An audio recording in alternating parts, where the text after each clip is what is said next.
Give you a briefing about the institution? All I know is it's a mental hospital. What is happening to me? It's gonna be okay. No, it's not. You stole my story. Who am I speaking to? Look at me. Who am I speaking to right now?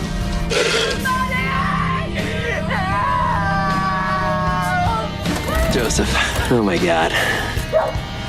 Oh my God. This is gonna be a good day.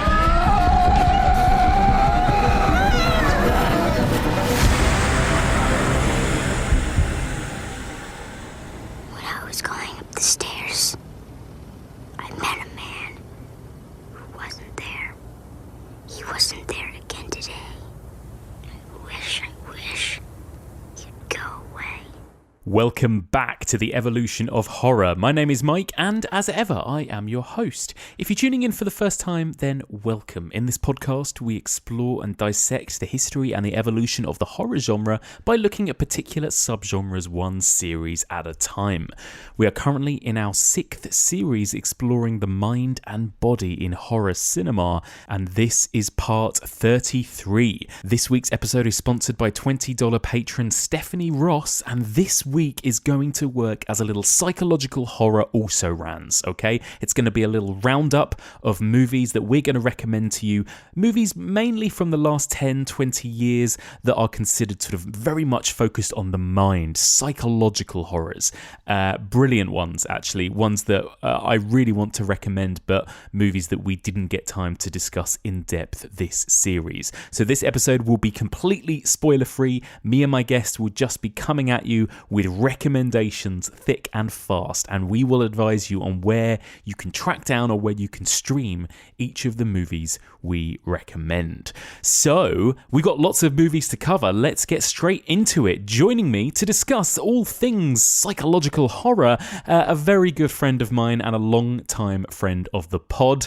He is an actor. He's also recently a podcaster, and he has his own excellent and already very successful horror podcast called Brain Rot.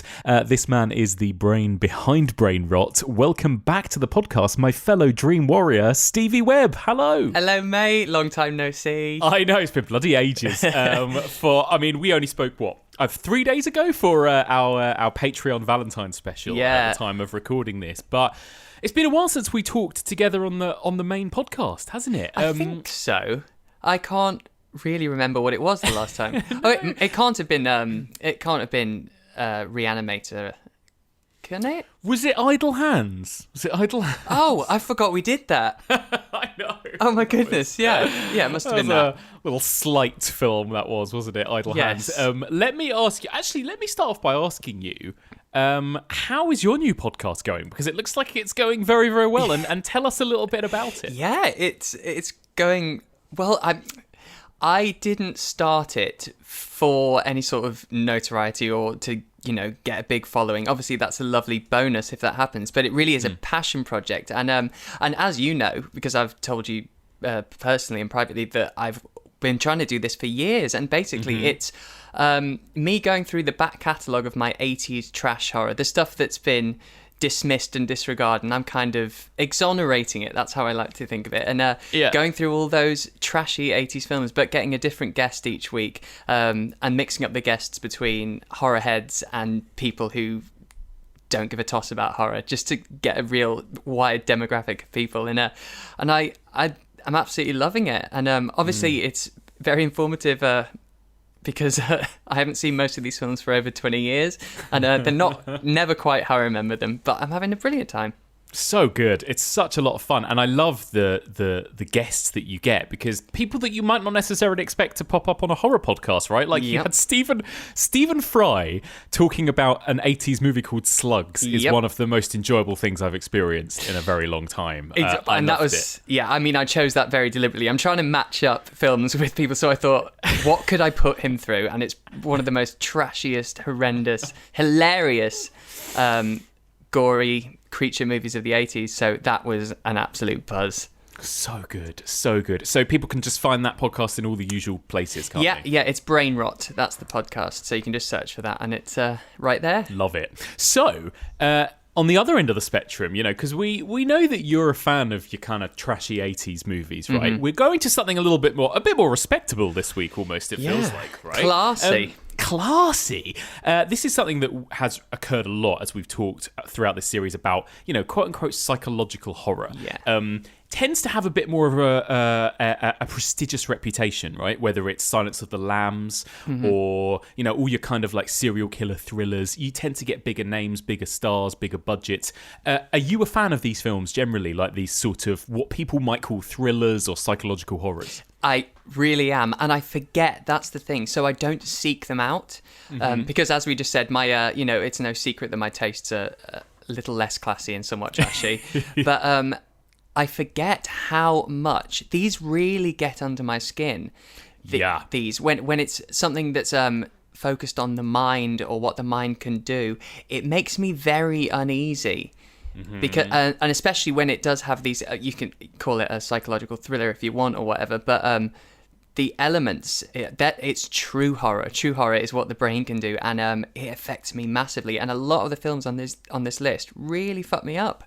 Yeah, I know, right? And almost doubly interesting to watch and talk about in lockdown, I think, right? Because so many of these films are about people on their own in isolated spaces with nothing but their own minds, right? To sort of keep them company or horrify them, Yeah, it's a real magnifying glass to that, isn't it? Isolation is quite terrifying because it almost brings out the feral aspects in your lizard brain, When you're left in isolation, your brain plays absolute tricks on you. Like I just put on Twitter a couple of days ago that my emotions are so out of control. The smallest thing gets the biggest reaction from me, and then you could tell me some terrible news and I wouldn't bat an eyelid. I don't know, but my brain is playing tricks. I know exactly what you mean. It's such a surreal situation, and I think right now it's like lockdown plus blizzard. I really do feel like I'm in some sort of psychological horror film. Absolutely, at the moment, very Stephen King. Indoors.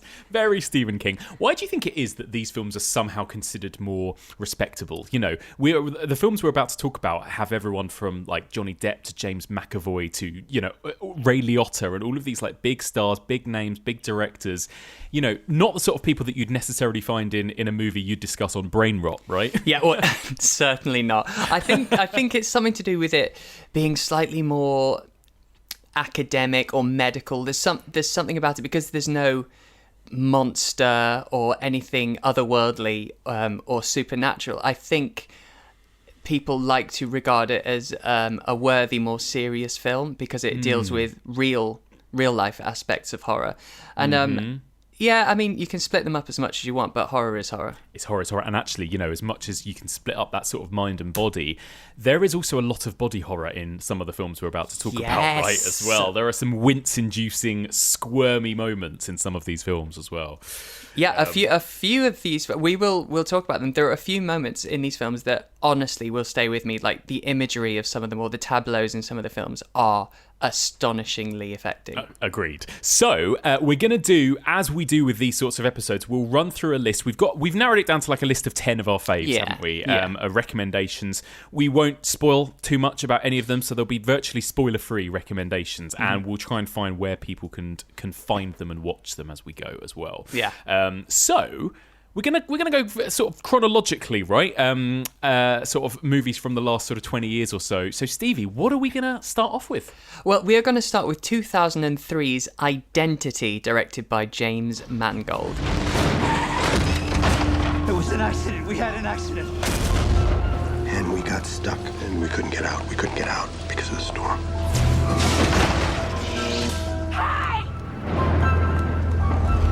It's flooded. It's dead end.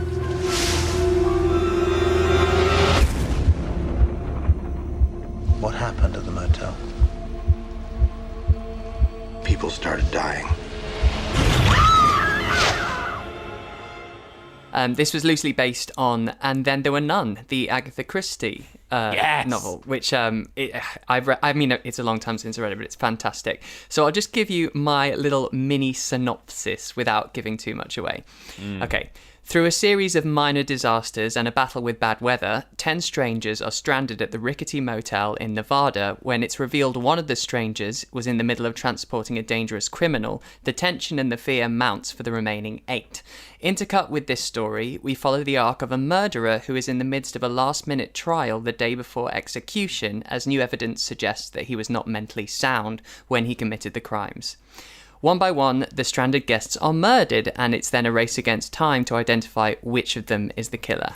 Very good. It's a really... I started to think as you were talking about that plot, I was like, in some ways, this is a hard film to talk about as a psychological horror without spoiling too much, right? Because, again, something that I'm sure will reoccur throughout these movies is that psychological horrors often have twists too, right? Because there is always a hell of a lot of, unreliable narrators in psychological horrors, right? Exactly. Where maybe what we're seeing can't be trusted, of which this is a good example. So what do you think of Identity? Was this the first time you'd seen it? Do you know what? I thought I had seen it before, but I realised very quickly I hadn't. I was thinking of a film, Vacancy. Yes. So that's what I was thinking of. So I didn't have high hopes, so I was pleasantly surprised. I loved it. This was a gem. It's not Stephen King, but it felt very Stephen King, because some of my favourite stories of his are when a group of strangers who in any other situation would never normally hang out or be together are forced to be around each other and be in isolation, have to work together. And that isolated mounting tension, I think James Mangold, the director, he does that really well. He directed Girl Interrupted, which I love, and it's got that similar vibe. It's eerie and it's dank, but this film is a slasher.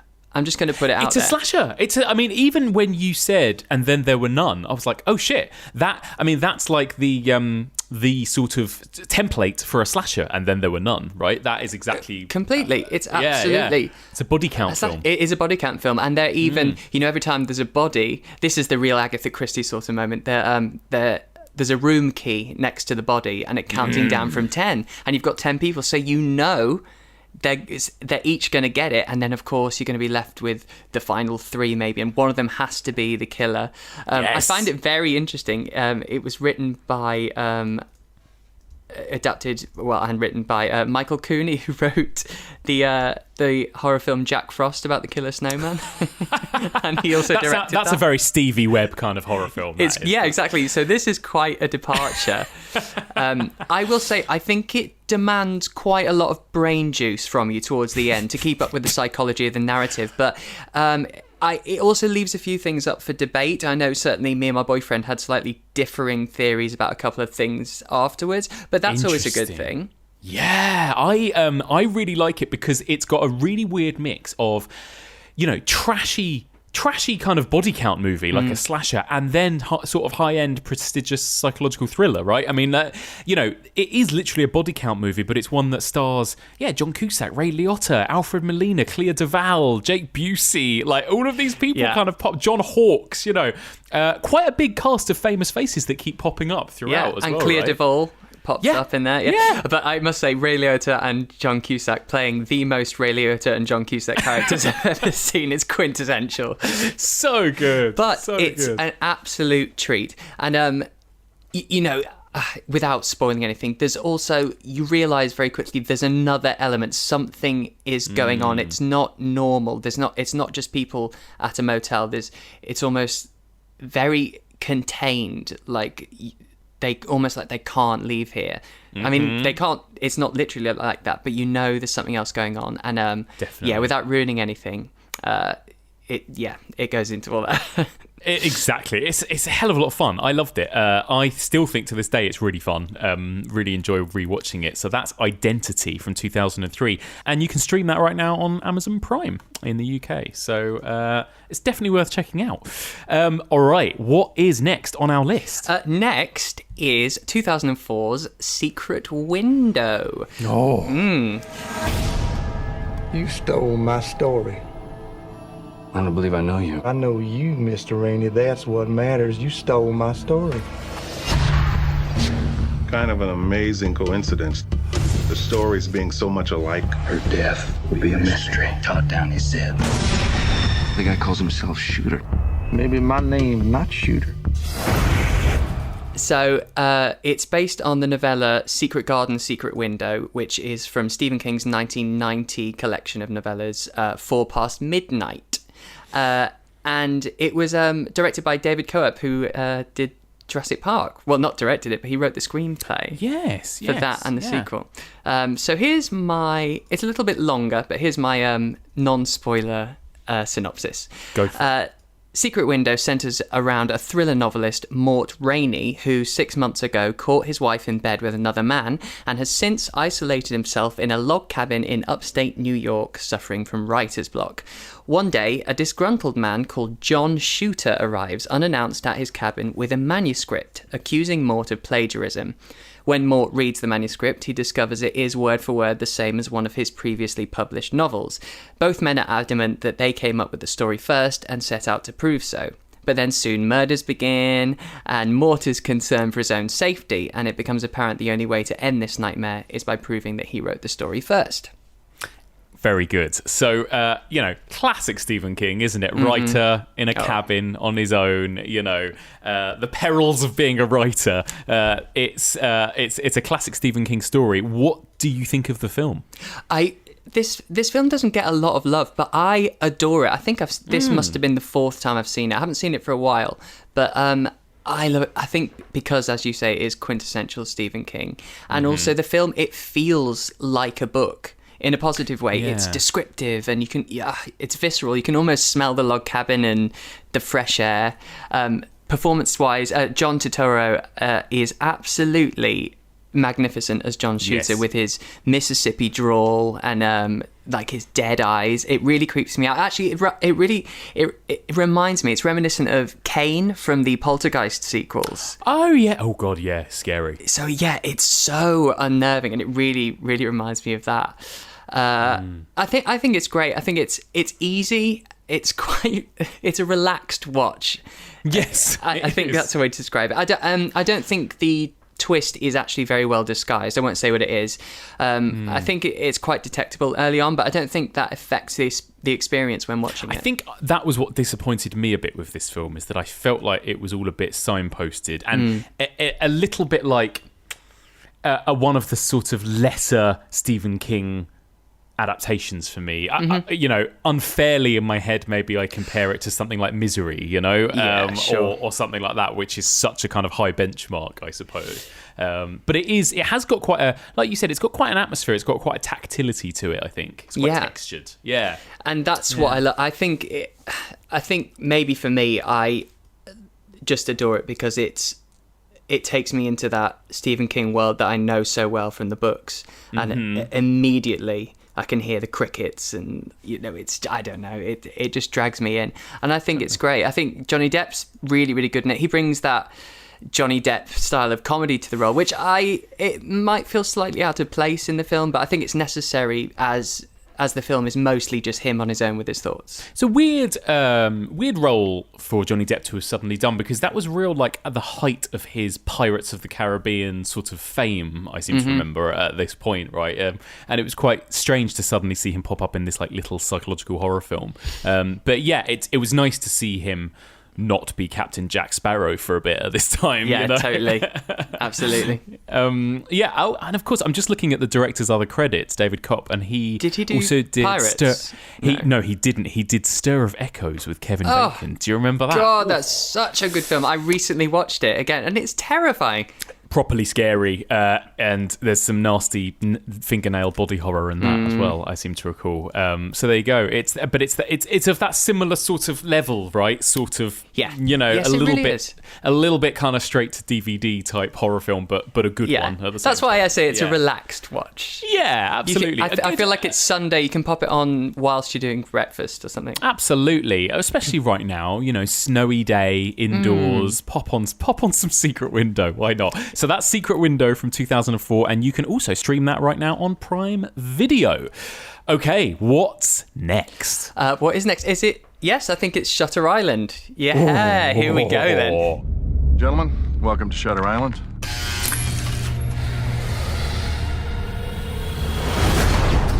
Marshal Daniels. Doctor, so this female prisoner, Rachel Solando, escaped sometime in the last 24 hours. Is she considered dangerous? You could say that. It's 11 miles to the nearest land and the water's freezing. We don't know how she got out of her room. Came back for a midnight round, she was gone. It's as if she evaporated straight through the walls. This is the big guns. Yeah, it really is. 2010, and it is based on a novel of the same name by Dennis Lehane. Oh, wow, this film. Okay, so here's my little synopsis. Deputy Marshal Teddy and his new partner Chuck travel to Shutter Island to investigate a missing patient claim at the island's hospital for the criminally insane. As soon as they step inside the building, they know something isn't quite right. They find cryptic clues scattered about the hospital, suggesting that the patients are secretly being experimented on and lobotomized in an unused part of the grounds. When Chuck goes missing and a storm means no way off the island, the paranoia, conspiracies, and suspicion come to head. Teddy takes matters into his own hands to uncover the truth. I think that's all I can say.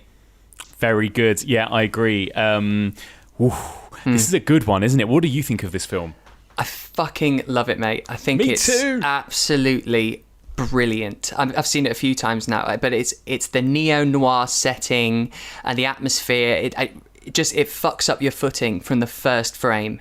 You're like, oh, I'm not in territory I know. I feel uneasy immediately. It's wonderful, isn't it? Now, this is something that will, you get different types of psychological horror films, and this is the first of a couple that we're going to talk about, 3 maybe, that are set in mental hospitals, facilities, psychiatric facilities, all of that kind of thing, right? Yeah.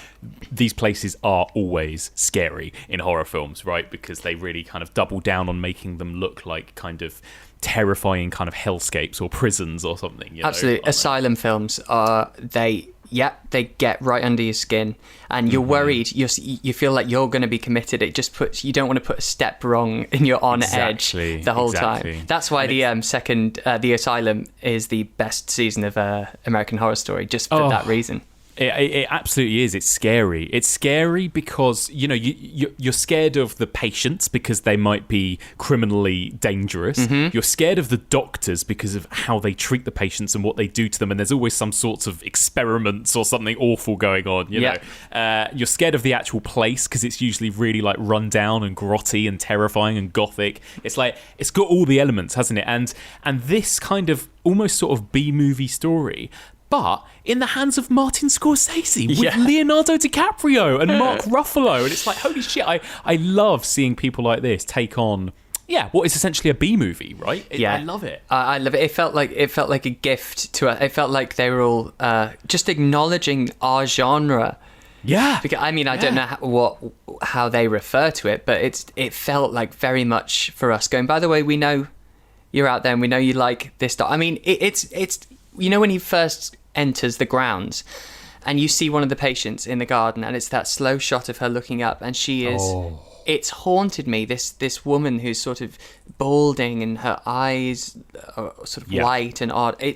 And she goes... Yes. She shushes them. Puts her finger to her lip. And that's it. Straight away there's a secret in this place. And, he doesn't do anything subtly, Martin Scorsese, which I kind of love as well. Like, from the second it begins and they're in that storm and they're on the sea and you see the waves lashing at the coast and the music is like... and it's really over dramatic. It's epic, exactly. The performances are quite heightened. You have people like what's his name, the actor that plays Buffalo Bill, Ted Levine, something like that. The guy that does the voice. Oh god, yeah. He pops up, doesn't he? And you have these kind Ben of like Kingsley. Oh my god, Ben Kingsley, and of course, and Michelle Williams as well. Because of course. Then there is this really interesting. What's really clever about it, I think, because it's quite long. It's over 2 hours, isn't it? But it does start off as like a kind of classic genre film, but then I find myself getting really emotionally moved by it in the second half as we kind of revealed a bit more about characters' backstories. And it's like.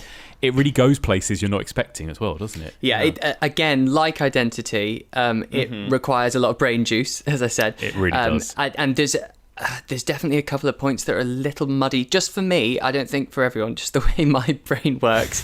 Because there are a couple of sub-storylines happening at the same time. And, I try and take it all in, because I don't know what's going to be relevant in the end, but that's just me. So a couple of things are slightly lost on me, but it all turns out, well, it doesn't all turn out fine, but I mean, for me, the movie-going experience. It kind of comes to a satisfying conclusion, doesn't it, I think? Well, when I watched this, I'm not I had a differing opinion of the ending, which we can't talk about when we're off air. I'd love to discuss with you, because it was my boyfriend, actually. He was like, no, it's saying this. And I was like, no. But so-and-so's pretending that because of this. And it's one of those.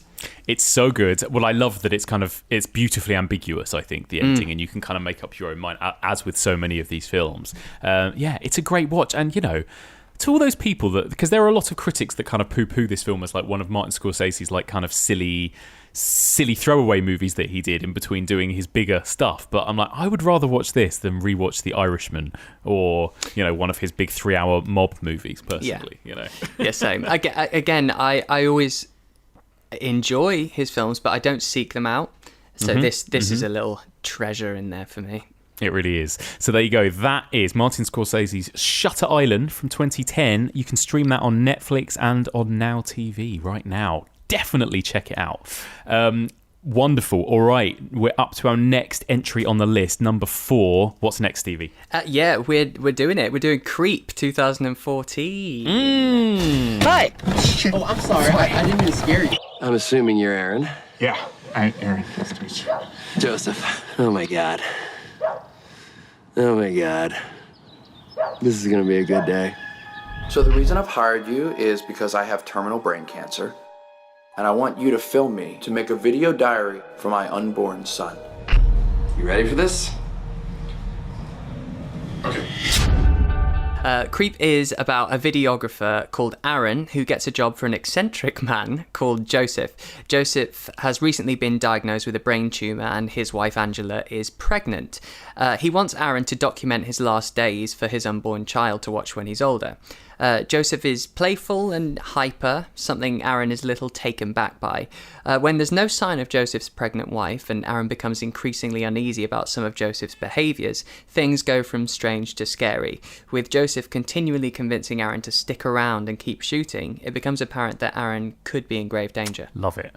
This is the kind of movie that inspires me to want to go out and make a film. Do you know what I mean? Right. Because I love movies like this where it's like 2 guys, a video camera, basically one location, and I think it's one of the most tense and fascinating horror films of sort of the last 10 years. What do you think of it? You're absolutely right, and it's kind of immediately become a modern horror classic because of that.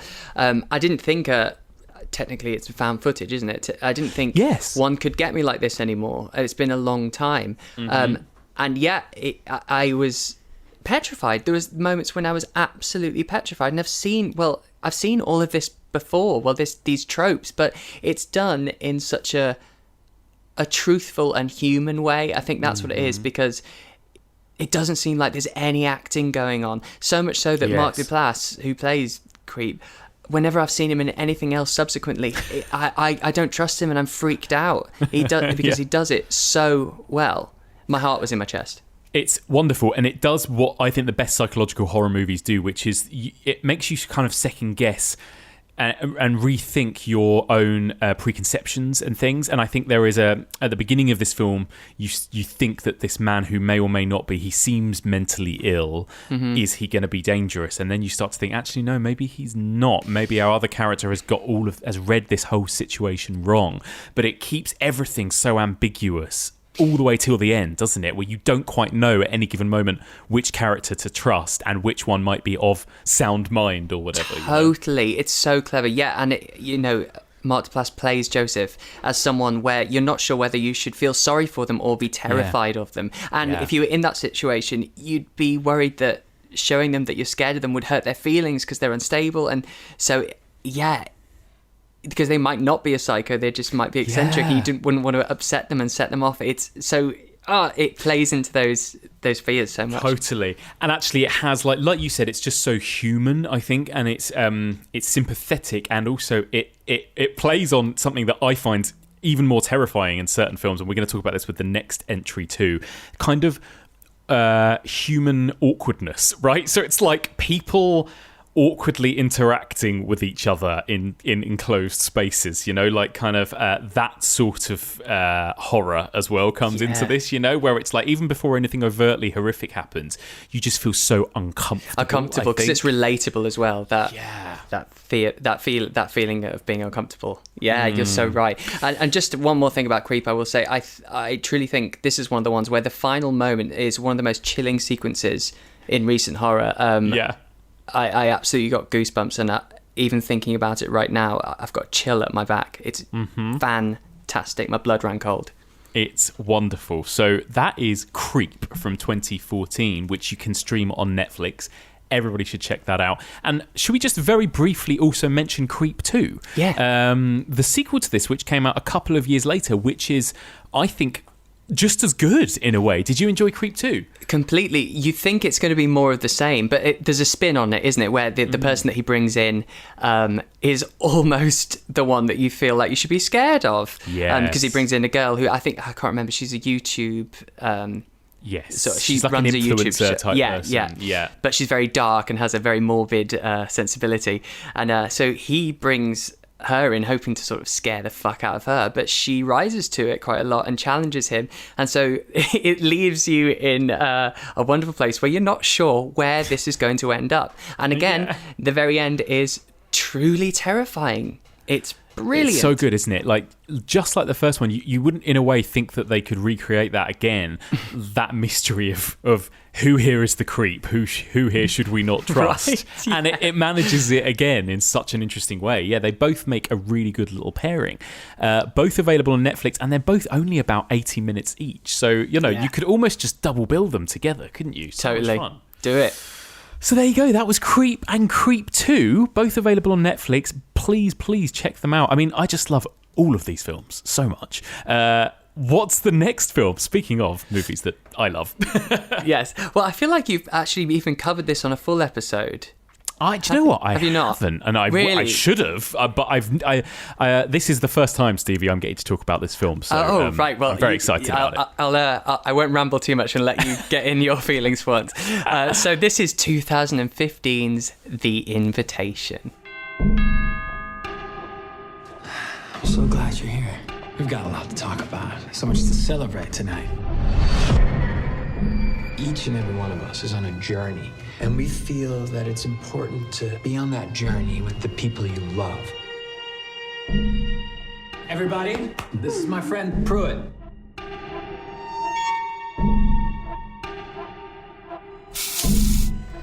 Bars on the windows and no? Security.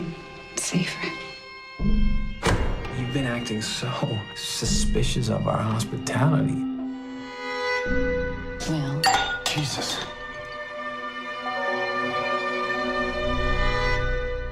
This was a tricky one to write a synopsis for several elements, but this is what I came up with. Will's ex-wife has invited him and his new girlfriend to dinner at her Hollywood Hills house. When they get there are several guests also in attendance, some new to Will, some not. It transpires that Will and Eden, his ex-wife, divorced after their son died in a terrible accident, and the grief tore them apart. Eden and her new husband David tell the group about The Invitation, a group designed to deal with grief on a spiritual level. When they screen a video to the group of The Invitation's leader comforting a woman on her deathbed and eventually dying, this causes discomfort between the group. Throughout the night, Will discovers more about The Invitation and becomes highly suspicious of its cultish demeanour. When they all finally sit down to dinner, it's apparent they were all invited here for more than just food. Lovely. Yeah. I don't think that gives away too much. No. And that is, that's the setup, isn't it? And then it's like, what happens next at this dinner party, basically? What do you think of The Invitation? Do you like it? Do you know what? I really, really do. I don't love it, and I feel like I meant to. I think I put so much pressure on myself by the time I watched it. I've seen it 3 times now, so clearly I do like it a lot. I put so much pressure on myself, having heard so much, that it marred my first experience. And then the second two times, the last two times I've watched it, I've liked it so much more and more. There's something about that it's got a 70s vibe to it, which is very in line with the cultish thing, because especially in Hollywood in the 70s, cults were rampant. Exactly that. I think that's true. It's got that kind of 70s vibe in the way that it's kind of like a paranoia thriller. It's got that cult element. It almost feels a bit like Charles Manson-y in a way. You know, I think that's probably deliberate, isn't it? This idea of this course. like big Hollywood mansion in the hills and something happening involving a cult potentially. Directed by Karen Kusama, who had done Jennifer's Body a few years earlier as well, which that feels like a film that is now finally being recognised and appreciated, right? Because it really wasn't at the time of its release, you know? Yeah, I mean, it always gets a push during Women in Horror Month, and but it feels like finally it's going beyond February every year, and people are finally picking it up and going, all right, I'm going to give that another go. And I think it was the marketing for Jennifer's Body. I know we're not talking about Jennifer's Body, but I think the marketing didn't really do it justice. Yeah, it's true. And, you know, that film was such a sort of teen film, and you would never really guess that this was made by the same person. Like this, The Invitation is such a low-key movie. And I can understand why a lot of people might watch it and be a bit disappointed, because it has been bigged up by me, including many other people, as being like, oh my God, I love this film so much, which I do, but also that is always the problem with hype, right? That's the issue, and it is essentially a film about a bunch of people in a house not really trusting each other, and nothing really happens until the final act, so I get that. I think as I've gotten older, these sorts of films have become my favourite type of horror films, just like bubbling sort of pot boiler tension and character interactions and secrets, and no one quite knows who to trust, and you don't really know what's happening under the surface until the very, very end. You know, I love movies like this. You're right. It's a very specific type of tension that I can't compare to any other type of tension. It's these films. Another film, an honourable mention, that has this tension is The Gift. Oh, yes. With Joel Edgerton. And I put these two in a very similar sort of category, because it's a new tension. And as you say, it's the distrust between all the people. And it's really great. I really like it. The Gift came out at a similar time to The Invitation, I think. And you know, Creep as well. These movies that I almost associate with sort of Netflix, like they're almost like Netflix horror films, like ones that you can watch at home happily, because they're all quite short, and they're all usually set in one location, and they're sort of fairly low budget, but they look incredible, and they're actually properly well written as well, with really good performances. The Gift is wonderful. This is the Joel Edgerton The Gift we're talking about, right? Not the Cate Blanchett. A ghost story. But yeah, the Invitation, I don't want to say too much about it, actually. That's the problem, because the less you know, the better, right? 100%. That's what I was thinking, and I think it really is it's one you've got to see. Yeah, you have to see it. You have to see it and make up your own mind. I totally get why a lot of people would find it a bit underwhelming. But for me, it was like absolutely like, turn out all the lights, watch it by yourself, and just let that atmosphere kind of wash over you, and the weirdness of the people. And you know, if you're freaked out as I am by cults and that kind of horror, I think you'll enjoy it. And the other thing I love about it is that, yes, it's a real slow burn, but I think it really pays off in the end. And I think, again, I don't want to spoil it, but I think the last shot of this film is one of the most chilling things I've ever seen / heard in the horror genre. Yeah, and it's so simple. Yeah, exactly. But it gets you to the core. You're right. Oh, it's good. And Logan Marshall Green as well, who's good, who everyone kind of calls like cheap Tom Hardy, but I really like him. Because they do look similar. I really like, I love, I don't know if you saw, it's a Blumhouse film, but Upgrade. Oh, I love Upgrade. So good. Yeah, I love that film. Absolutely brilliant. Yeah, and that's much more of a kind of fun, almost John Carpenter-esque kind of movie, isn't it? So there you go. That is The Invitation, and that is available to stream right now on Netflix. Hello, everybody. Just taking a moment to pause the conversation in the middle of this week's episode to say a very special thank you to this week's sponsor, $20 Patreon subscriber Stephanie Ross. A huge thank you to Stephanie for all of your generosity.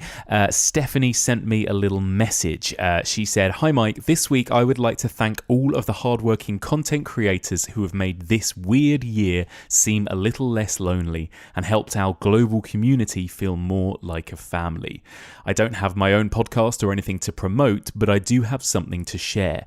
My husband Ryan has multiple sclerosis, and to lose his balance and mobility at a relatively young age was frustrating. Thankfully, we discovered an amazing mobility walking bike called the Alinka. It's been a godsend, allowing him to stay at eye level with the family and keep moving, even when his balance and strength aren't the best. We received help from Selma Blair and the creator of this device, B. Alink, in order for Ryan to get his bike. Things are hard for everyone right now, but if you are able, please either donate to help others get their mobility bikes or just pass along the idea of a walking bike to someone who may have thought the idea of being mobile wouldn't happen for them anymore. I've seen firsthand just what an amazing gift it can be." Thank you. Thank you so much, Stephanie. That's great. And I have literally just donated some money to Alinka. And if anyone else wants to help support this cause, they can. Just head over to thealinker.com. That's TheAlinker.com. I will also link all of the links and relevant information there in the show notes. Thank you so much for that lovely message, Stephanie. And one more time, a huge thank you to this week's sponsor, $20 Patreon subscriber, Stephanie Ross. From him having it round the wrong way, to Anya with her popcorn, to his drawings, to the wanking sign language, boobies, to the hips. Why am I so fat? I mean, I've got to admit, when I was writing my 3 nominees, I was like, well, it's harsh. It's clearly that, yeah. It's just a perfect little set piece that's like not just the funniest moment, but I think it's one of the best single scenes in Buffy the Vampire Slayer. I think it's amazing. It really shows off like each of the characters, how they're still themselves, even though they can't speak. Yes. Like, it's so clever. That was a little clip you just heard there from my discussion with Becky Dark as we concluded our exclusive Patreon miniseries exploring the world of Buffy the Vampire Slayer. Across the last year, me and Becky have slowly but surely been working our way through the whole of Buffy the Vampire Slayer from beginning to end. We released a bonus episode about once a month. Each episode we talked about the next season of the podcast, and we've now finished. We've done every single season from 1 to 7. We've also talked about the film. We've pretty much exhaustively covered Buffy the Vampire Slayer, and our concluding chat went out this week, in which we answered some mailbag questions. We talked about the future of Buffy, whether or not we were happy with this idea of a reboot, and of course we also talked a little bit about Joss Whedon and the sort of tricky topic of art versus artist when it comes to projects and worlds that are as important and as beloved as Buffy the Vampire Slayer is. So if you want to hear that, that's available. The whole mini-season, 9 episodes, is available to all Patreons of $5 or upwards.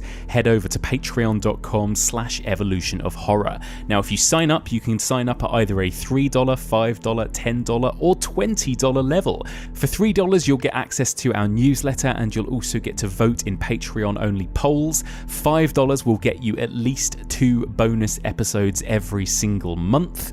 $10 will get you bonus episodes every single week, including access to our exclusive $10 mini-seasons, such as our Alfred Hitchcock retrospective and our Saw retrospective. But if you sign up at $20 level, that will get you access to absolutely everything and make you an official Evolution of Horror sponsor, much like Stephanie Ross this week. If you're a sponsor, you get to send in anything you like and have me read it out on the show, whether it's plugging a worthy cause like Stephanie has this week, or plugging your own podcast or website or project, or simply if you want to dedicate this week's episode to a friend or family member or loved one. Anything you like.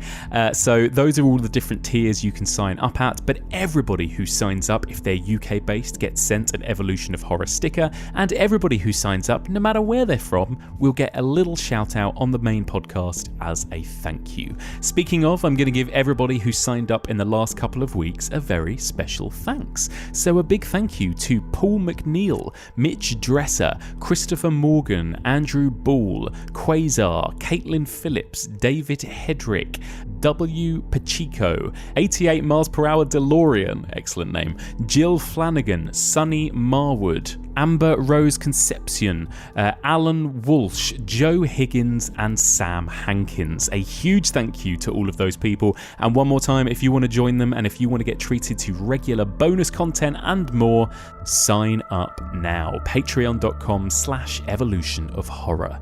That's patreon.com/Evolution of Horror. Okay, let's return to the second half of this week's episode as me and Stevie continue our list of psychological horror recommendations. Okay, alright, let's move on to our next entry. What's next? Next is M. Night Shyamalan's Split from 2016. Ooh! My name's Hedwig. How old are you? 9. Never seen a case like this before. 23 identities live in Kevin's body. Who are you? Help me get out of here, Hedwig. You trying to trick me? I'll tell on you. Aren't you the clever one? An individual with multiple personalities can change their body chemistry with their thoughts. Someone's coming for you. Who's coming? The beast.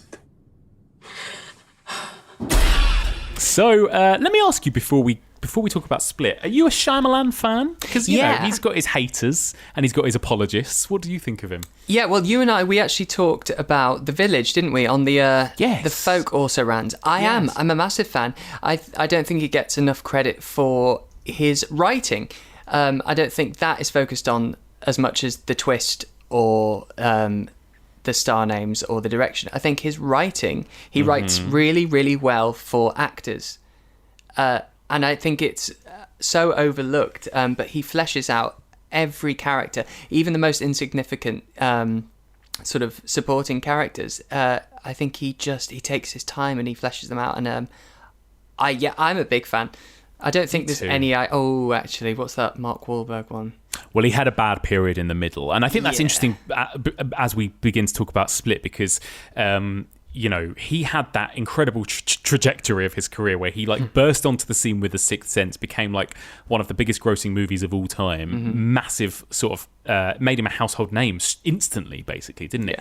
Then he had Unbreakable, which people loved as well. Then he had Signs, Unbreakable is the best. And then he had Signs, which people loved a little bit less.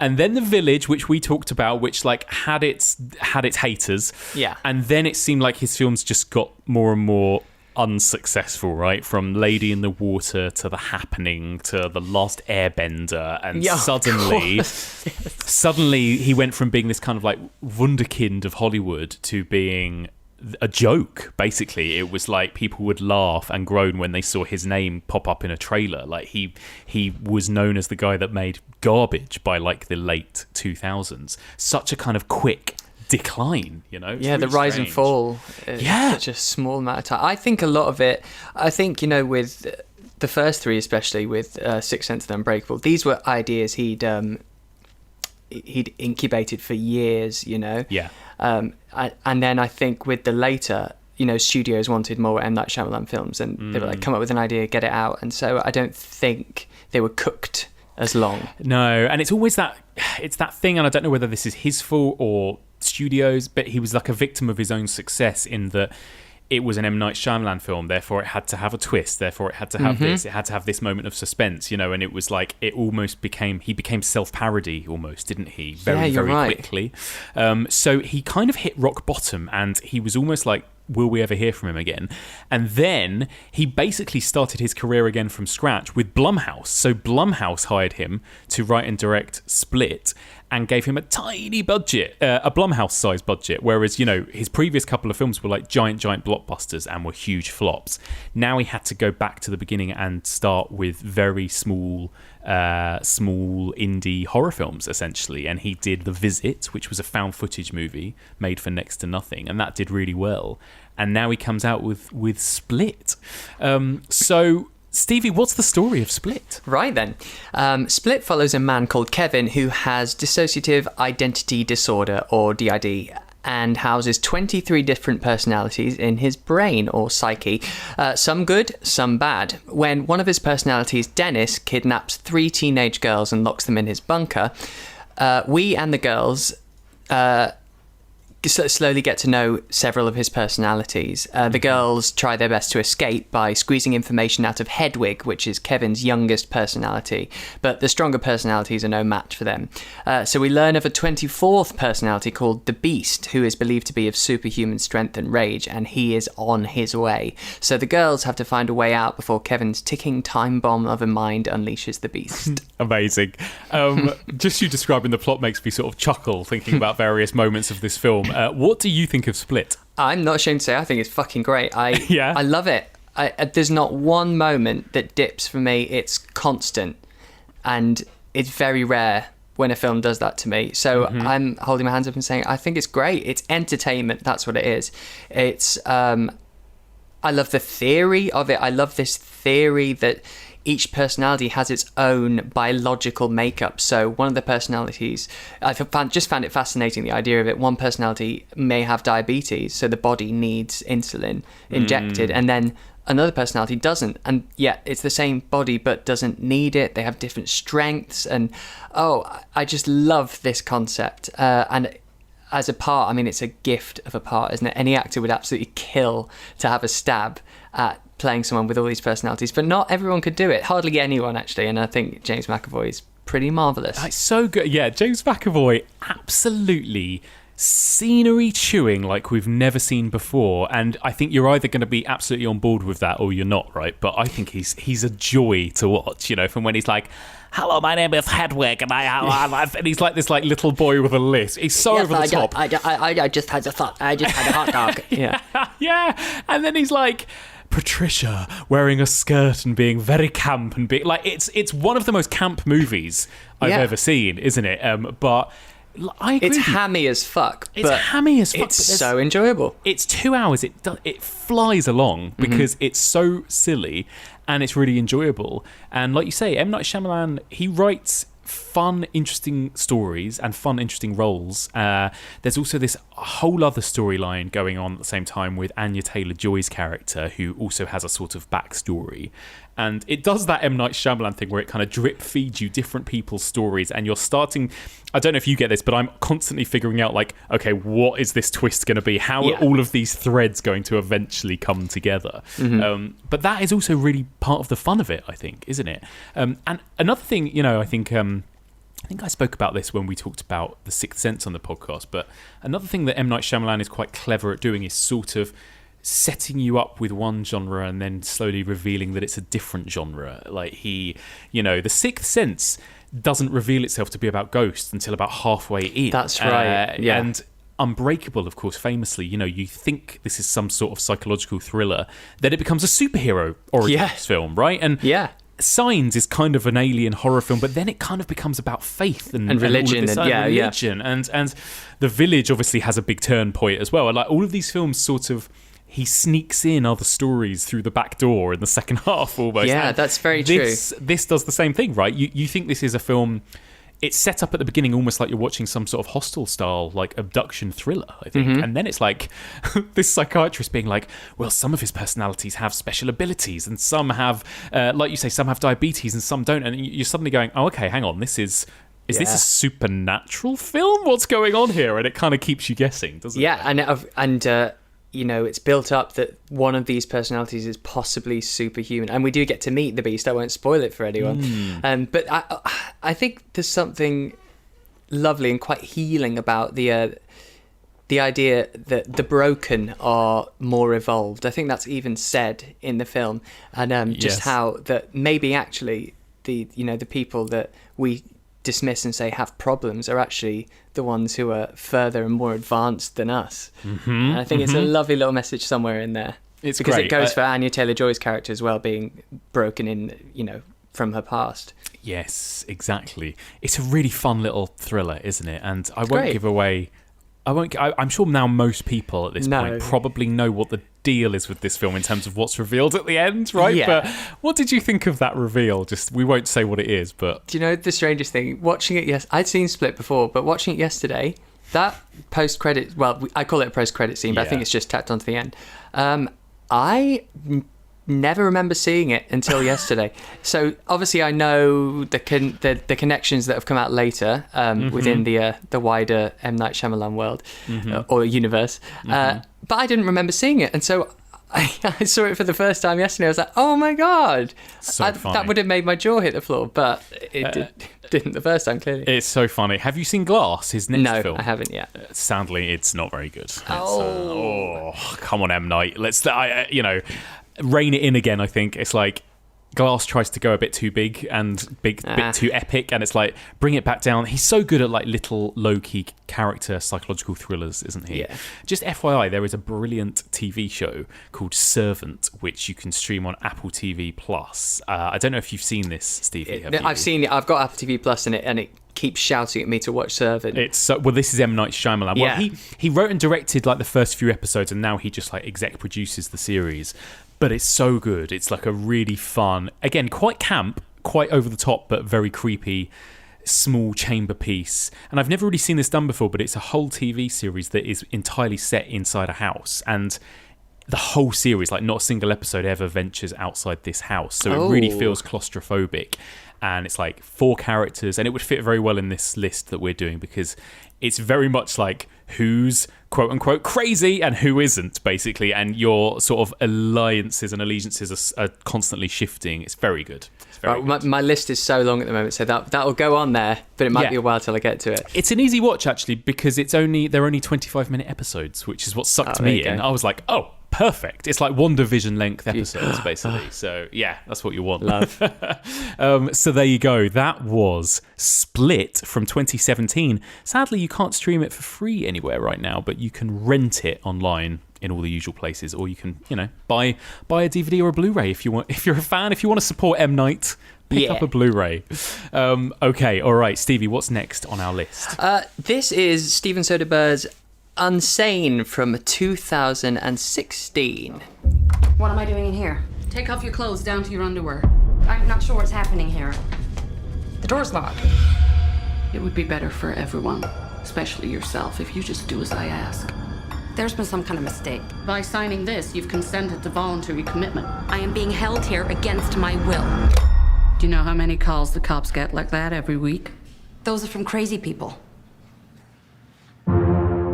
So Sawyer, played by Claire Foy, is a data analyst at a bank, and she suffers from PTSD and visions of a man who used to stalk her. She suffered from a stalker. One day in therapy, she alludes to having felt suicidal, and without realising signs of form, voluntarily committing her to observation at a behavioural health facility. Though she resists treatment, they just keep extending her stay, basically.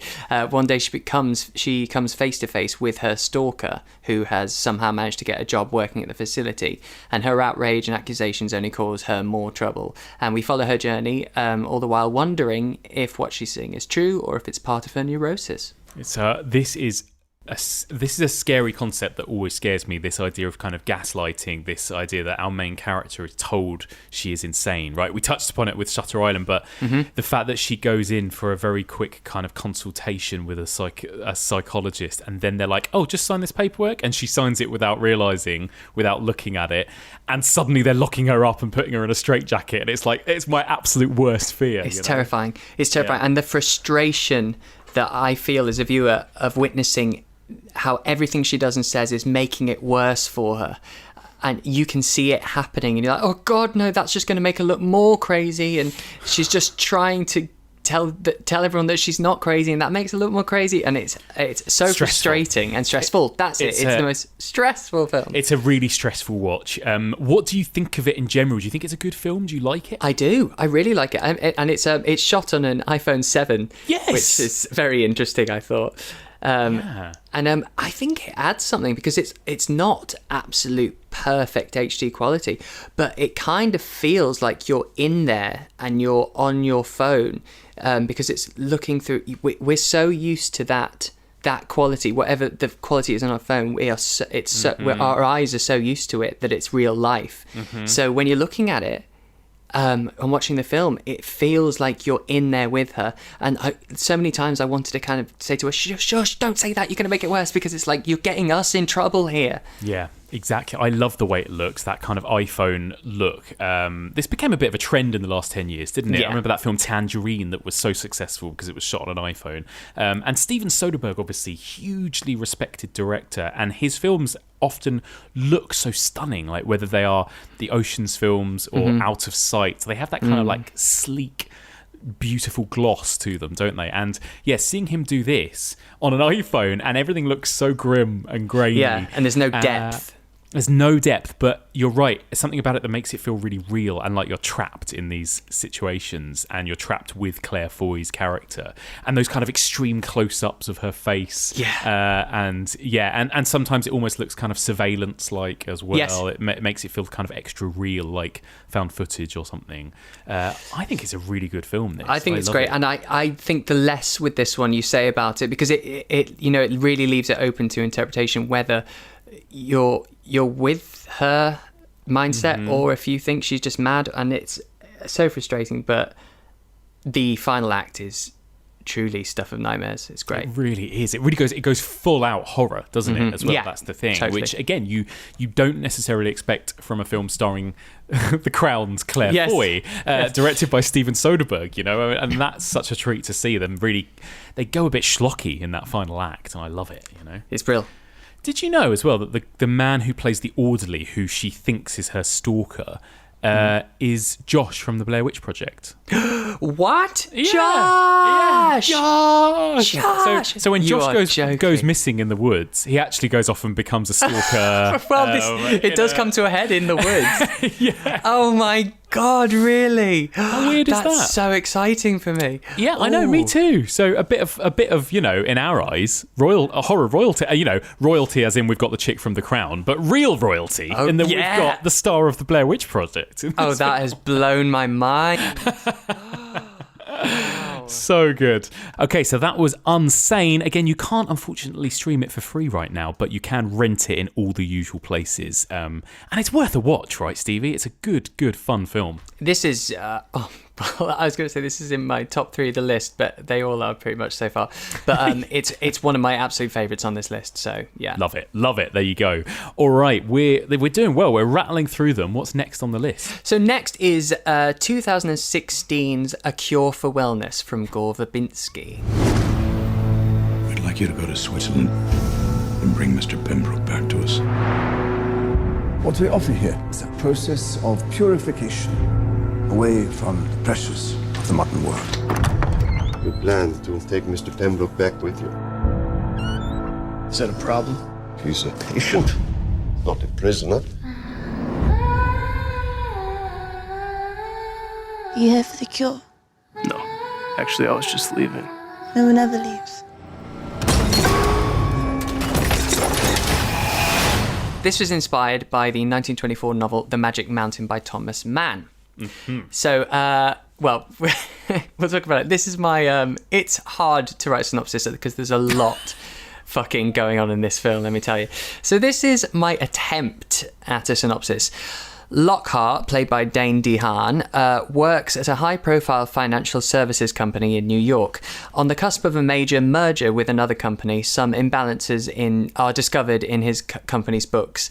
So, needing someone to take responsibility, Lockhart is sent to retrieve the company's CEO from a wellness sanitarium in Switzerland. When he arrives at the palatial Gothic spa, the staff make it a struggle for Lockhart to locate the CEO. Having no luck, Lockhart leaves the premises and winds up in a terrible car accident resulting in a broken leg. When he wakes, he has been committed as a patient into the wellness centre. He then unravels as he catches wind that all is not as it seems in the estate and battles for freedom while searching for the truth. So, yet again, a person against their will being committed to essentially an asylum, right? And bad, scary shit happens. Yeah. This is one of the most bonkers films I have ever seen in my whole life. What do you think of this film? I think it's long. Oh my first God, of all. it's so long. Yeah, it's about 2.5 hours. They call that a slow burn, don't they? But if it's a slow burn, it has to pay off. Does it?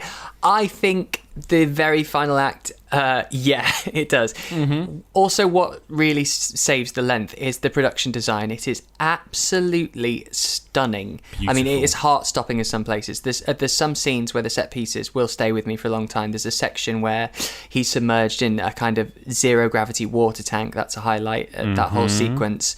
But the ending is fucking mental, and suddenly absolutely you get your gore mental. And there's creature effects, and then it's worth the wait. Yes. Now I need to give this a second watch, to be fair, because I've only seen it once, and that was when it first came out. And I was telling you, this was one of those press screenings where they absolutely ploughed us with alcohol, which is usually alarm bells. Like when at a press screening they give you shitloads of free alcohol, it's like, is this because the film is total crap? And it was so funny. It was all themed. So like the people, these poor like PR people working at the screening were dressed as nurses and doctors, and they gave you drinks, shots of vodka in little test tubes. And of course, take your medicine and all this. So all of that was fun, and I remember getting increasingly intoxicated throughout the film as the film got increasingly batshit. And by the last act, I was like, I'm sorry, what? Am I awake? What's happening here? And I was left feeling very negatively about it, just kind of being like, what the fuck was that? It was a complete bloated mess. But I know a lot of people, and the reason we've put it on this list is because a lot of people love it and really asked if we could mention it and talk about it as well. And maybe I should give it another watch, because in some ways I feel like I'd probably quite appreciate some of that silliness. But I just remember it feeling about an hour longer than it needed to be, considering it's basically a B movie. Absolutely, completely. And it kind of, Crimson Peak had a very similar reaction from me. It gave me this similar vibes, but that's just my taste. But it is full of exquisite like tableaus and imagery. And there's a dentist scene that I was just talking to you before we started recording that made me genuinely turn away from the screen, and that doesn't actually happen. I use it as an expression, I couldn't watch, but this I couldn't watch. But this is towards the end, as you say, it is absolutely bizarre and fucking mental. And you're right, the visuals are the best thing about this film. I think that what I remember from my drunken haze of seeing it is beautiful landscapes, beautiful set design. I remember lots of eels. I remember a bullet train like racing through a tunnel from a really kind of cool camera angle placed at the side of the train. All of those incredible kind of, and it's directed by Galvabinsky, we should say, right? Who, in terms of horror clout, he made the Ring remake, which, a lot of people consider as good, if not better, than the original, and it's got that kind of gloss, hasn't it? It's got that kind of quite sleek look that I suppose this movie does as well. Yeah, if I'm honest, it's my least favourite on our list. I think it was a commitment. It was a very big commitment. You're a very good friend to have watched it, Stevie, because I was like, I didn't even bother to rewatch it myself, and I didn't like it, and I was like, Stevie, I'm going to put this one on the list because people want to hear about it, and you were like, I haven't seen that. And it was an amendment as well, wasn't it? It wasn't on the list originally, but it also felt like it's so perfectly sort of fit, right? Because it's a whole film about is Dane DeHaan insane? Is he, you know, blah blah blah blah blah? It's all the usual shtick. But yeah, it's definitely my least favourite on this list too. I think it looks incredible. It's kind of ambitious, isn't it? It's epic and it's ambitious, even if it doesn't completely pay off by the end. Yeah, it feels like it's going for almost like his Dark Materials vibe, but slightly more fantastical. Yeah, I mean, it's free. It's on. I think it's on Netflix. So it's that's it. If you can watch it for free, give it a watch. Yeah. I mean, if anything, it is like you said, it's one of the most stunningly beautiful horror films you'll see as well. It looks gorgeous. So there you go. That is A Cure for Wellness from 2018. We're nearly there. A couple more films left to cover. Stevie, what's next? It is 2017's Gerald's Game from the 1992 book by Stephen King.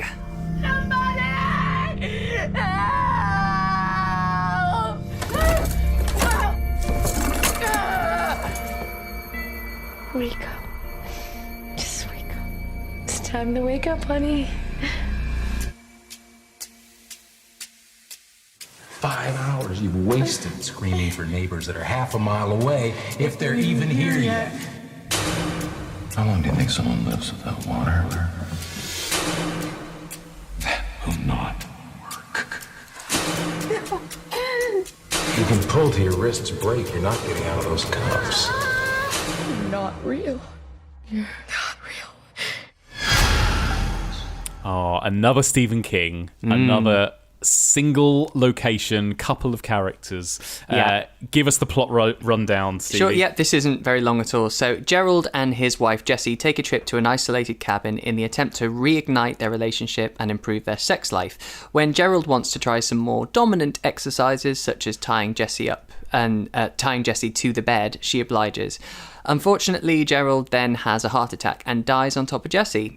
She's then all alone, tied to a bed in the middle of nowhere, and has nothing but her smarts to figure out a way to survive. I don't think that's spoiling it. No, and and that's it, isn't it? In a nutshell, it is one woman on her own, tied to a bed for 90 minutes, figuring out how she can escape while she is slowly losing her mind due to dehydration and starvation, and there are hallucinations and all sorts. What do you think of Gerald's Game? Oh, it fucking smacks. I'm obsessed with this film. I've seen it a lot of times. I did read the book when I was younger, and I don't think I got it because it wasn't any really... Well, there is kind of a monster in it, but it wasn't... No, it's not like reading It or something, is it? Yeah. No, exactly. And it, and I think the sexual stuff was sort of went over my head. I think this is a fantastic film because how do you, when reading a book that is all an internal monologue, how do you put that on film? How do you think of a way of a woman who's basically lying on a bed thinking? That's an entire novel. How do you put that onto a bed? And the way it is done is so innovative and so clever, and it's very scary as well. And there's a moment in this, there's a body horror moment in this that is truly stomach turning. I think, looking at this list, this is the film, I think this is the scariest film on our list of 10, personally. Yeah, it's got everything. I think that Mike Flanagan is so good, as we all know now. He's so good at horror, and he's so good at Stephen King as well. You know, even The Haunting of Hill House. You know, it's not Stephen King, but it feels like it might as well be Stephen King, right? In the characters and the plot setup and everything. And Dr. Sleep is just incredible. I think he's so good at doing real sort of creeping dread. And then also like really nasty body horror as well. Like he ticks all the boxes, and this film ticks all those boxes. I think one of the scariest things I've ever seen is a moment where she's sort of not sure if she's hallucinating or if she's actually seeing a figure stood in the dark in the corner. Man. Just like one of those moments that we've all had in our lives where you wake up in the middle of the night and you kind of squint and you don't know whether you can see a figure standing in the corner of your room. And I've never seen somebody put that feeling on film quite as well as Mike Flanagan does in this film, you know? You're absolutely right with that, because it's not done in a way that we can clearly see something, but she's not seeing it very well. We go through it exactly the same way that she does, where you're looking at the screen going, oh, hang on, am I? What? Is that something there? And of course, this is now something that he's become very famous for with The Haunting of Hill House. This idea of like, oh, if you look at that shot for long enough, you can suddenly start to see a figure in the background, right? And he's the master at this. But Gerald's game is one of the key sort of early examples of that in his career, I think. And so it's got all that, and then it's got, the most gnarly and disgusting moment of body horror I have ever seen in my life. It is so rotten. It's awful. And it's just where it comes in the film as well, where there's so much desperation and you're rooting for this person. So I don't want to give anything away, but it's honestly, mate, I felt it. Yeah. You know, one of those tangible things that sort of things that happen on screen that you feel in your body. I felt it. I can't even think about it. Hate it. And there are very few horror films out there where I actively want the dog to die. But this was one of those films. Yes. No, the people under the stairs, maybe, and this, like, because dogs can be scary, and there's a scary dog in this. Yeah, even Cujo, I thought shouldn't be killed, but this, the dog in this, get rid of him.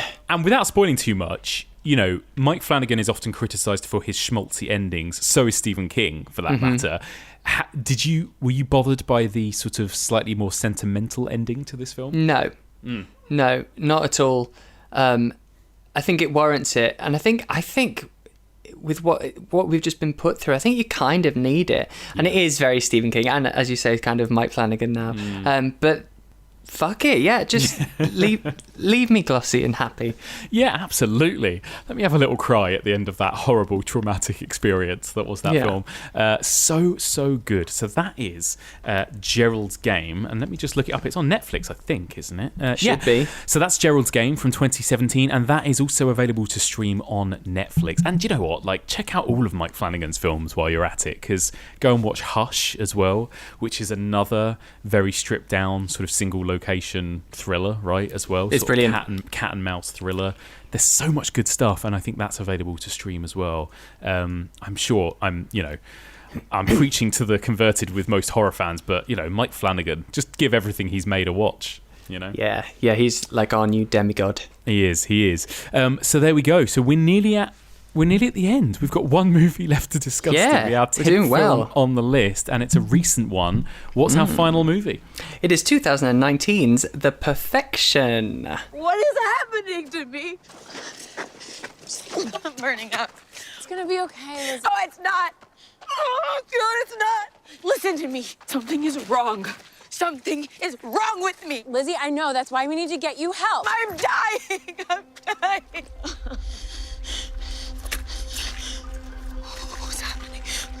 What's happening? Oh my God. What's happening? I don't know. Oh my God. What is it? I don't know. What the fuck? Okay, Lord. It's bugs.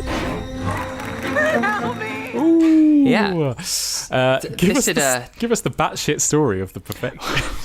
I'll do my best without ruining anything. Okay, so Charlotte was a child prodigy and star pupil of the Back-Off School of Music until her mother fell ill and she had to leave to take care of her mum.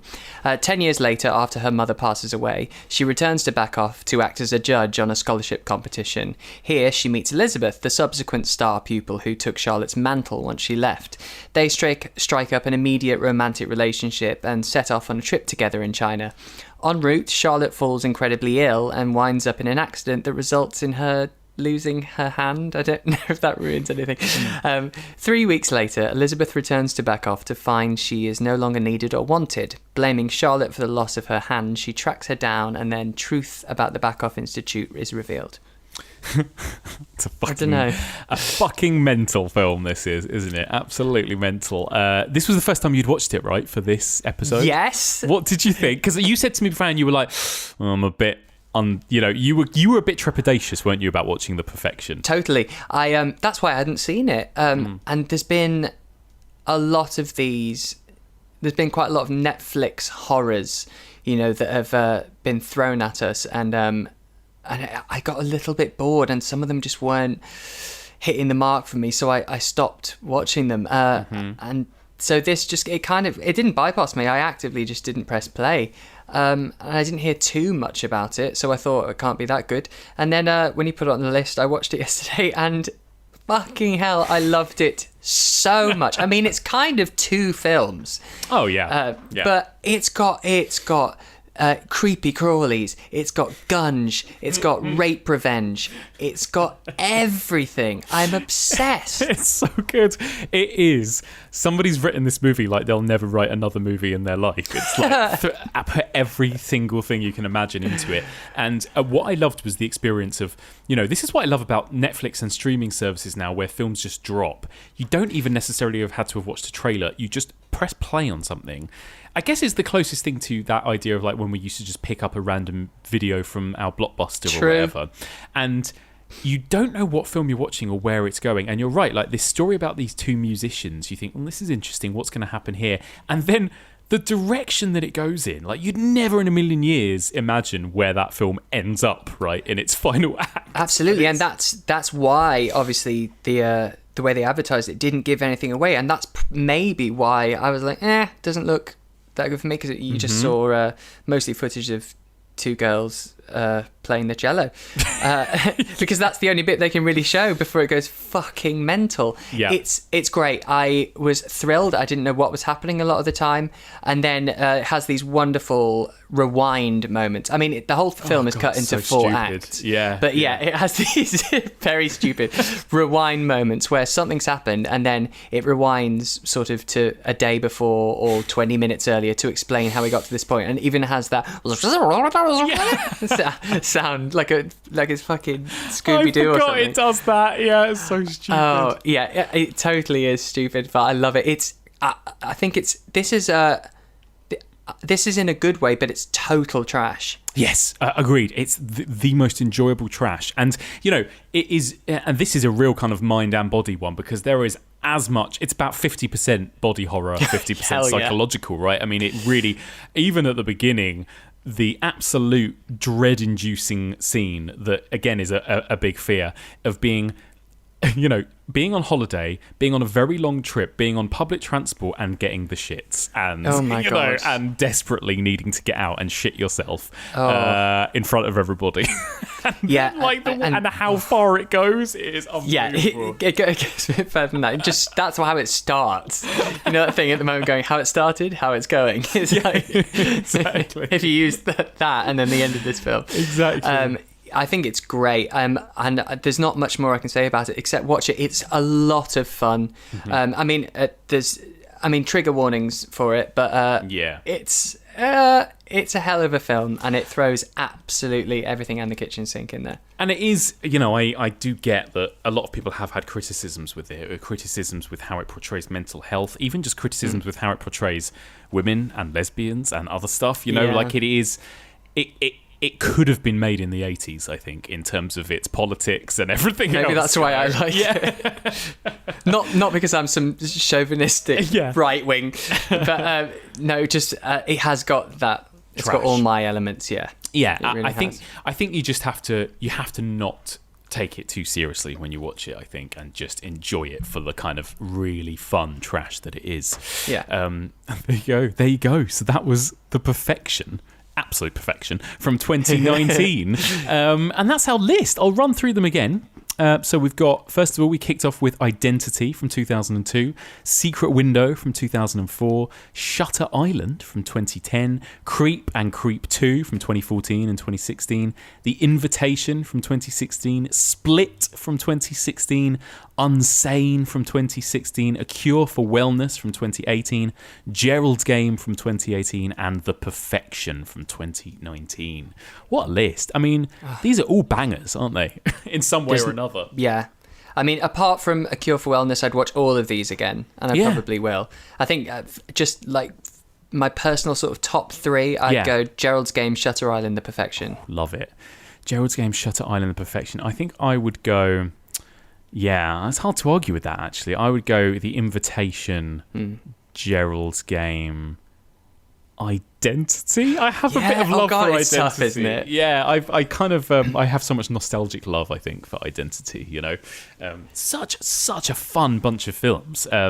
Thank you for putting yourself through them all, but you know, mate, I guess that there are worse things to have to watch, right? And I've got nothing else going on. I want to quickly mention a couple of honourable mentions and things that we didn't get around to fitting on the list. And actually, a movie that kind of went on the list and then it came off the list, and a lot of people I know kind of wanted to hear it mentioned, was The Machinist. You okay? I look okay. If you were any thinner, you wouldn't exist.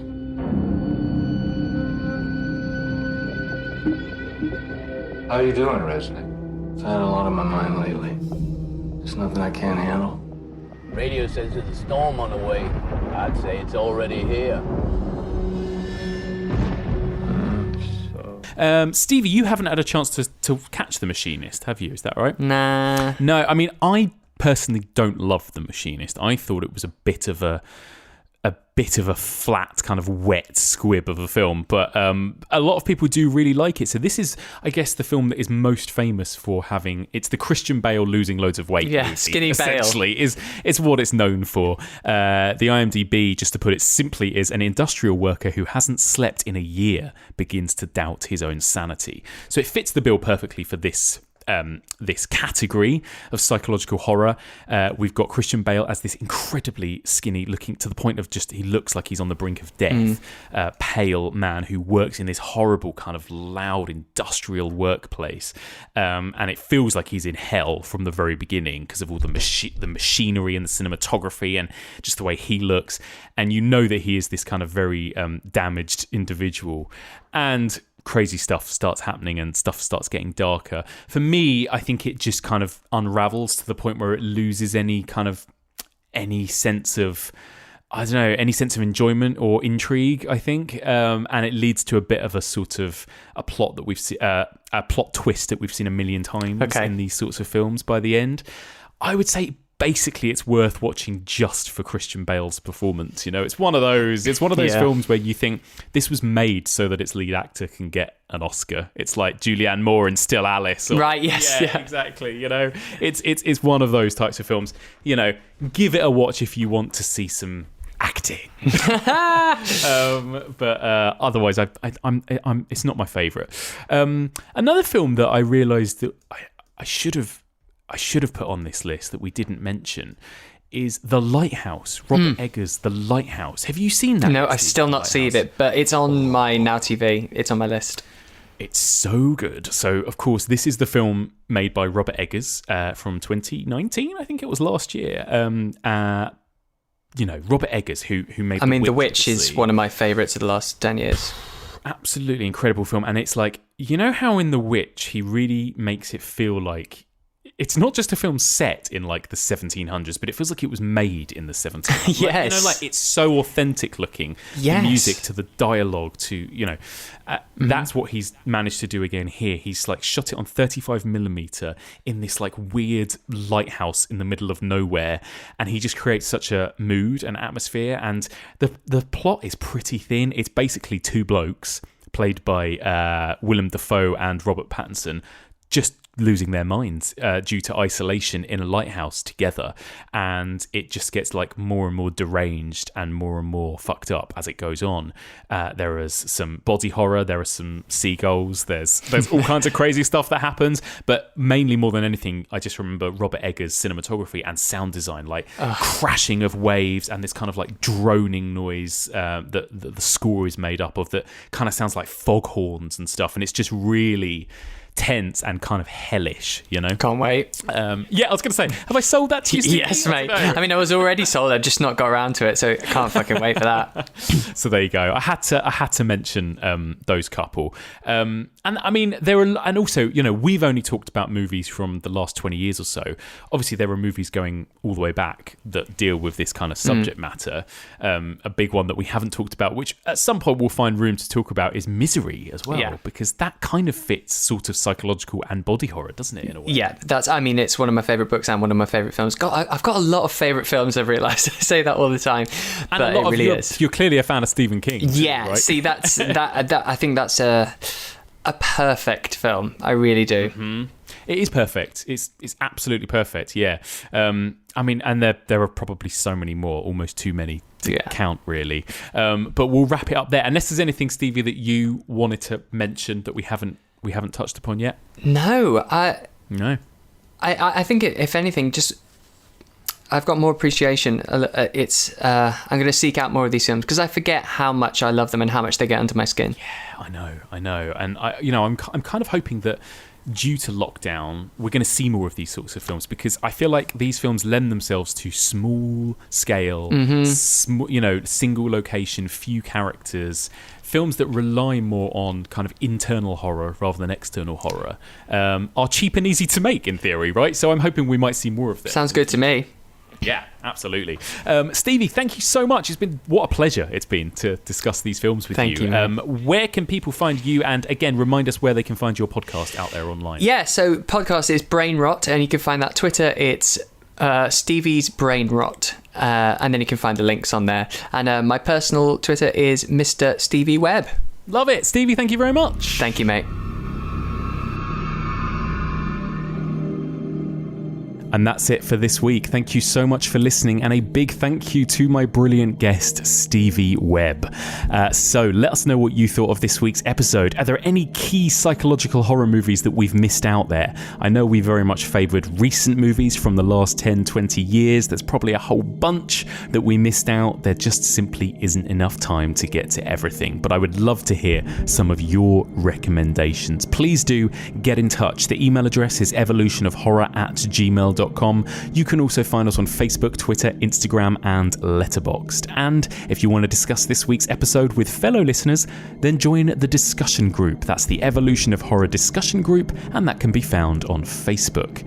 You can find this podcast on all major podcast platforms, including iTunes, Podbean, Stitcher, Acast, Libsyn, and Spotify. And if you get a chance, please do drop us a rating or review on Apple Podcasts. It only takes a second, and it really means a lot, and it really helps us get discovered by new listeners. Okay, well, that's pretty much it. We have one pair of deep dive discussions left. Capping off our Mind and Body series, we're going to be discussing two incredible mind and body horror movies that were released in 2020. Next week, I'm going to be joined by Rosie Fletcher in the first half of the episode to discuss Rose Glass's brilliant debut film, Saint Maud. Then, in the second half of the discussion, I'll be joined by Dan Martin to discuss none other than Brandon Cronenberg's Possessor. Not only that, I'll also be joined by none other than Brandon Cronenberg himself to tell me a little bit about making Possessor and what it's like to be the son of the godfather of body horror. Cannot wait. Join us next week for all of this and more on the Evolution of Horror.